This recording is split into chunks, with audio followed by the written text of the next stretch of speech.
బంగారం కనబడితే చాలు కొందరు గోషిగాళ్ళు కండ్లల్ల కారం పోసుకుంటారు, కండ్లల్ల నిప్పులు పోసుకుంటారు. సూర్యాపేట జిల్లా పిఎస్ఆర్ సెంటర్ దగ్గర కూడా ఒక ముసలమ్మ మెడల బంగారు గొలుసు వేసుకొని కారం మిల్లు దగ్గరికి పోతుంటే ఒక్కటే నిమిషంలో గొలుసు తెంపుకొని వేయండు. కానీ వాని పప్పులు ఉడకలేదు. ఏం జరిగిందన్నదే వార్త. పాపం చూడుండ్రి, ఆ అవ్వ రోడ్డు మీద నడుచుకుంటా పోవట్టే, ఈ లోపు ఈ దొంగ సచ్చినోడు రావట్టే.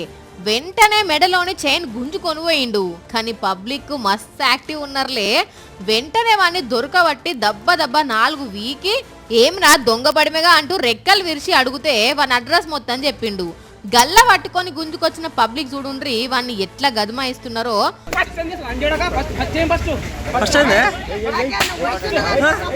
మొత్తానికి తప్పొప్పుకున్నాడు. దెబ్బకు దయ్యం దిగొచ్చినట్టు 4 దోమేసరికి తీసుకుపోయిన గొలుసుగా కిండు కొడుకు. ఇదంతా అవసరమా నీకు? మంచిగా ఏదైనా పని చేసుకుంటే ఆ మాత్రం పైసలు రాకపోయేటియా? ఏమన్నా సోయున్నదా లేదా?